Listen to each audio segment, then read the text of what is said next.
Jyothiraj astrological ചാനലിൻ്റെ പുതിയൊരു വീഡിയോയിലേക്ക് സ്വാഗതം. ഇന്നത്തെ വീഡിയോയിൽ വ്യാഴത്തിൻ്റെ ചില പ്രത്യേക ഫലങ്ങളെക്കുറിച്ചാണ് പറയുന്നത്. ഒന്നാമതായി, വ്യാഴവും ഭാഗ്യാധിപനും ഇഷ്ടഭാവങ്ങളിൽ ഉച്ച സ്വക്ഷേത്രാദി ബലത്തോടുകൂടി നിൽക്കുകയും ആ ഭാവങ്ങളിൽ വ്യാഴത്തിന് 6ലധികം അക്ഷങ്ങൾ ഉണ്ടായിരിക്കുകയും ചെയ്താൽ ജാതകൻ രാജതുല്യനായി വാഴും. അക്ഷങ്ങൾ എന്ന് പറഞ്ഞു കഴിഞ്ഞാൽ അഷ്ടവർഗത്തിൽ വരുന്ന അക്ഷങ്ങളെയാണ് ഇവിടെ അക്ഷങ്ങളെന്ന് പറഞ്ഞിരിക്കുന്നത്. ഉദാഹരണമായി മേടലഗ്നം എടുക്കാം. മേടലഗ്നത്തിൻ്റെ 2ാം ഭാവത്തിൽ ശുക്രനും 9ാം ഭാവത്തിൽ വ്യാഴവും നിൽക്കുക. ഇവിടെ 2ാം ഭാവത്തിൽ നിൽക്കുന്ന ശുക്രൻ എന്ന് പറഞ്ഞാൽ സ്വക്ഷേത്രത്തിലാണ്. മേടലഗ്നത്തിൻ്റെ 2ാം ഭാവം ഇടവം രാശിയാണ്. ഇടവൻ രാശി ശുക്രൻ്റെ സ്വക്ഷേത്രമാണ്. അപ്പോൾ ഇവിടെ ശുക്രൻ സ്വക്ഷേത്രത്തിലും, അതുപോലെ തന്നെ വ്യാഴം 9ാം ഭാവത്തിൽ നിൽക്കുമ്പോൾ ധനുരാശിയിലാണ് നിൽക്കുന്നത്. ധനുരാശി വ്യാഴത്തിൻ്റെ സ്വക്ഷേത്രവുമാണ്. ഈ 2ാം ഭാവം ശുക്രന് ഇഷ്ടഭാവമാണ്. അതുപോലെ തന്നെ വ്യാഴത്തിന് 9ാം ഭാവം ഇഷ്ടഭാവമാണ്. അപ്പോൾ ഇങ്ങനെ നിൽക്കുകയും വ്യാഴം നിൽക്കുന്ന ധനുരാശിയിൽ വ്യാഴത്തിന് 6ലധികം അക്ഷങ്ങൾ ഉണ്ടായിരിക്കുകയും ചെയ്തു കഴിഞ്ഞാൽ ജാതകൻ രാജതുല്യനായി വാഴും. രണ്ടാമതായി, വ്യാഴത്തിൻ്റെ 6ലോ 8ലോ ചന്ദ്രൻ തൻ്റെ അഷ്ടവർഗത്തിൽ കൂടുതൽ അക്ഷങ്ങളോടുകൂടി നിന്നു കഴിഞ്ഞാൽ രാജയോഗമാണ് ഫലം. വ്യാഴത്തിൻ്റെ 6ലോ 8ലോ എന്ന് പറഞ്ഞു കഴിഞ്ഞാൽ വ്യാഴം നിൽക്കുന്ന രാശിയിൽ നിന്നും 6ാം ഭാവത്തിലോ 8ാം ഭാവത്തിലോ ചന്ദ്രൻ നിൽക്കുക. ചന്ദ്രൻ്റെ അഷ്ടവർഗം എന്ന് പറഞ്ഞാൽ ചന്ദ്രാഷ്ടവർഗത്തിൽ കൂടുതൽ അക്ഷങ്ങളോടുകൂടി ചന്ദ്രൻ നിൽക്കുക. അതായത് ഈ 6ലോ 8ലോ നിൽക്കുന്ന ചന്ദ്രൻ ചന്ദ്രാഷ്ടവർഗത്തിൽ കൂടുതൽ അക്ഷങ്ങളോടുകൂടി നിൽക്കുക. കൂടുതൽ അക്ഷങ്ങൾ എന്ന് പറഞ്ഞാൽ ആ ചന്ദ്രന് ചന്ദ്രാഷ്ടവർഗത്തിൽ 5ഓ അതിലധികമോ അക്ഷങ്ങൾ ഉണ്ടായിരിക്കണം. എത്ര അക്ഷങ്ങൾ കൂടുതൽ കിട്ടുന്നുവോ അത്രയും നല്ല ഫലങ്ങൾ അനുഭവത്തിൽ വരും. ഉദാഹരണമായി പറഞ്ഞു കഴിഞ്ഞാൽ, വ്യാഴം കന്നി രാശിയിൽ നിൽക്കുന്നു എന്ന് വിചാരിക്കുക. കന്നി രാശിയുടെ 6ാം ഭാവം കുംഭം രാശിയാണ്. അപ്പോൾ കുംഭം രാശിയിൽ ചന്ദ്രൻ നിൽക്കുക, അഥവാ 8ാം ഭാവം. കന്നി രാശിയുടെ 8ാം ഭാവം എന്ന് പറയുന്നത് മേടൻ രാശിയാണ്. അപ്പോൾ ചന്ദ്രൻ ഒന്നുകിൽ കുംഭൻ രാശിയിൽ നിൽക്കുക, അല്ലെന്നുണ്ടെങ്കിൽ മേടൻ രാശിയിൽ നിൽക്കുക. അങ്ങനെ നിന്ന് കഴിഞ്ഞ് കഴിഞ്ഞാൽ, അതായത് വ്യാഴം കന്നിയിലും ചന്ദ്രൻ ഒന്നുകിൽ കുംഭത്തിലും അല്ലെന്നുണ്ടെങ്കിൽ മേടത്തിലും കൂടുതൽ അക്ഷങ്ങളോടുകൂടി നിന്ന് കഴിഞ്ഞാൽ രാജയോഗമാണ് ഫലം. മൂന്നാമതായി, ഒരാളുടെ ജാതകത്തിൽ വ്യാഴം 6ലോ 12ലോ നിൽക്കുകയാണെങ്കിൽ തന്നെയും ആ വ്യാഴം നിൽക്കുന്ന രാശിയിൽ വ്യാഴത്തിന് അഷ്ടവർഗാധിക്യമുണ്ടെങ്കിൽ ആ വ്യാഴം ശുഭഫലത്തെ ദാനം ചെയ്യും. ഒരിക്കലും 6, 12 എന്നീ ഭാവങ്ങളിൽ നിൽക്കുന്നു എന്നുള്ള ദോഷഫലം ആ വ്യാഴം ഒരിക്കലും ചെയ്യുകയില്ല. ഇപ്പോൾ നമുക്ക് ഉദാഹരണമായി ഇടവലഗ്നം എടുക്കാം. ഇടവലഗ്നത്തിൻ്റെ 6ാം ഭാവം എന്ന് പറഞ്ഞു കഴിഞ്ഞാൽ തുലാരാശിയാണ്. അപ്പോൾ വ്യാഴം ഒന്നുകിൽ തുലാരാശിയിൽ നിൽക്കുക, അല്ലെന്നുണ്ടെങ്കിൽ ഇടവലഗ്നത്തിൻ്റെ 12ാം ഭാവം മേടൻ രാശിയാണ്. മേടൻ രാശിയിൽ നിൽക്കുക. ഇങ്ങനെ 6 അല്ലെന്നുണ്ടെങ്കിൽ 12 ഭാവങ്ങളിൽ വ്യാഴം നിന്നാൽ തന്നെയും ജാതകന് യാതൊരു ദോഷവും അങ്ങനെ നിൽക്കുന്ന വ്യാഴം നൽകുകയില്ല, ശുഭഫലം പ്രദാനം ചെയ്യും. ഇനി 4ൽ കൂടുതൽ അക്ഷങ്ങളോടുകൂടിയാണ് വ്യാഴം മേൽപ്പറഞ്ഞ സ്ഥാനങ്ങളിൽ നിൽക്കുന്നത് എങ്കിൽ ജാതകന് ധനവും ദീർഘായുസ്സും നൽകും. അതായത് മേടലഗ്നത്തിൻ്റെ 6ാം ഭാവമായ തുലാരാശിയിലോ അഥവാ 12ാം ഭാവമായ മേടൻ രാശിയിലോ വ്യാഴം നിൽക്കുകയാണെന്നുണ്ടെങ്കിലും ഈ പറഞ്ഞ ഭാവങ്ങളിൽ വ്യാഴത്തിന് 4ലോ അതിൽ അധികമോ അക്ഷങ്ങൾ നിന്ന് കഴിഞ്ഞ് കഴിഞ്ഞാൽ ആ വ്യാഴം ജാതകന് ദീർഘായുസ്സിനെയും അതുപോലെ തന്നെ ധനത്തെ നൽകുന്നതായിരിക്കും. നാലാമതായി, വ്യാഴവും ചന്ദ്രനും ചേർന്ന് കേസരിയോഗം ചെയ്ത് നിൽക്കുന്ന രാശിയിൽ വ്യാഴത്തിൻ്റെ അഷ്ടവർഗത്തിലും ചന്ദ്രൻ്റെ അഷ്ടവർഗത്തിലും അച്ഛാദിക്യമുണ്ടെങ്കിൽ ദീർഘായുസ്സും ധനധാന്യാഭിവൃദ്ധിയും ഐശ്വര്യവും നിശ്ചയമായും ലഭിക്കുന്നതായിരിക്കും. ഉദാഹരണമായി, വ്യാഴവും ചന്ദ്രനും ചേർന്ന് കുംഭം രാശിയിൽ നിൽക്കുന്നു എന്ന് വിചാരിക്കുക. അപ്പോൾ ആ കുംഭൻ രാശിയിൽ വ്യാഴത്തിൻ്റെ അഷ്ടവർഗത്തിൽ വ്യാഴത്തിനും അതുപോലെ തന്നെ ചന്ദ്രൻ്റെ അഷ്ടവർഗത്തിൽ ചന്ദ്രനും 5ഓ അതിൽ കൂടുതലോ അക്ഷങ്ങൾ വീണിട്ടുണ്ടെന്നുണ്ടെങ്കിൽ അങ്ങനെ ജനിക്കുന്ന ജാതകന് ദീർഘായുസ്സും ധനധാന്യാഭിവൃദ്ധിയും ഐശ്വര്യവും തീർച്ചയായിട്ടും ലഭിക്കുന്നതായിരിക്കും.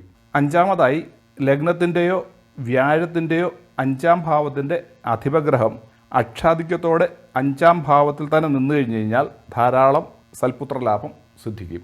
ഉദാഹരണമായി നമുക്ക് മേടലഗ്നം എടുക്കാം. മേടലഗ്നത്തിൻ്റെ 5ാം ഭാവം എന്ന് പറയുന്നത് ചിങ്ങൻ രാശിയാണ്. ചിങ്ങൻ രാശിയുടെ അധിപൻ സൂര്യനാണ്. ഈ സൂര്യൻ ചിങ്ങൻ രാശിയിൽ തന്നെ അക്ഷാധിക്യത്തോടുകൂടി, അതായത് 5ഓ അതിൽ അധികമോ അക്ഷങ്ങളോടുകൂടി നിന്ന് കഴിഞ്ഞ് കഴിഞ്ഞാൽ അങ്ങനെയുള്ള ജാതകന് സൽപുത്രലാഭം സിദ്ധിക്കുന്നതായിരിക്കും. അതുപോലെ തന്നെ വ്യാഴം മിഥുനം രാശിയിൽ നിൽക്കുന്നു എന്ന് വിചാരിക്കുക. വ്യാഴം നിൽക്കുന്ന രാശിയുടെ 5ാം ഭാവം എന്ന് പറയുന്നത് മിഥുനം രാശിയുടെ 5ാം ഭാവം തുലാരാശിയാണ്. അപ്പോൾ വ്യാഴം നിൽക്കുന്ന രാശിയുടെ 5ാം ഭാവത്തിൻ്റെ അധിപൻ, അതായത് തുലാരാശിയുടെ അധിപൻ ശുക്രനാണ്. ഈ ശുക്രൻ തുലാരാശിയിൽ തന്നെ 5 അതിൽ കൂടുതലോ അക്ഷങ്ങളോടുകൂടി നിന്നു കഴിഞ്ഞു കഴിഞ്ഞാലും അങ്ങനെ ജനിക്കുന്ന ജാതകന് നല്ല സന്താനങ്ങൾ ഉണ്ടാകുന്നവനായിരിക്കും. അപ്പോൾ പ്രിയ പ്രേക്ഷകർ, മേൽപ്പറഞ്ഞ വിധത്തിൽ അവരവരുടെ ജാതകങ്ങളിൽ ഗ്രഹനിലയുണ്ടോ എന്ന് നോക്കുക. ഇനി ഇന്നത്തെ ചോദ്യോത്തരത്തിലേക്ക് കടക്കാം. ഇന്നത്തെ ആദ്യ ചോദ്യം ചോദിച്ചിരിക്കുന്നത് കൊല്ലത്തു നിന്നും ഉമേഷ് രാജാണ്. ചോദ്യം: ഇവർ കോടീശ്വരന്മാരാകും എന്ന വീഡിയോയ്ക്ക് താഴെയാണ് ചോദിച്ചിരിക്കുന്നത്. ഇപ്പോഴത്തെ സമയം നല്ലതാണോ എന്നാണ് ചോദ്യം. ജാതകൻ ഇപ്പോൾ 25/3/2013 മുതൽ 24/3/2032 വരെ ശനി മഹാദശയാണ് നടന്നുകൊണ്ടിരിക്കുന്നത്. ഈ ശനി നിൽക്കുന്നത് തൽക്കാല സമക്ഷേത്രത്തിലാണ്. എന്നാൽ ശനി വർഗോത്തമം ചെയ്തിട്ടുണ്ട്. ശനി ജാതകത്തിലെ ഭാഗ്യസ്ഥാനാധിപനും അതുപോലെ തന്നെ കർമ്മസ്ഥാനാധിപനും കൂടിയായ ഗ്രഹമാണ്.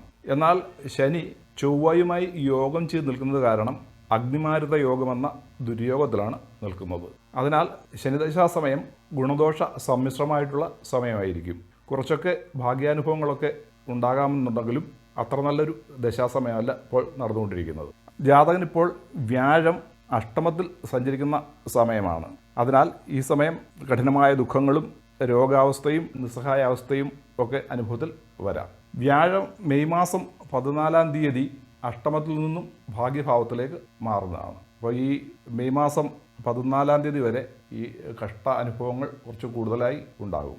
അതിനുശേഷം അതിൽ കുറവുണ്ടാകും. അതിനാൽ ഈ സമയം അയ്യപ്പ ക്ഷേത്രത്തിൽ ശനിയാഴ്ച ദിവസം നീരാഞ്ജന വഴിപാട് നടത്തുന്നതും അതുപോലെ തന്നെ മാസം തോറും ജന്മനക്ഷത്ര ദിവസം മെയ് മാസം 14 തീയതി വരെ മഹാവിഷ്ണു ക്ഷേത്രത്തിൽ മഹാവിഷ്ണുവിന് പൂജാതി കാര്യങ്ങൾ ചെയ്യുന്നതും നല്ലതായിരിക്കും.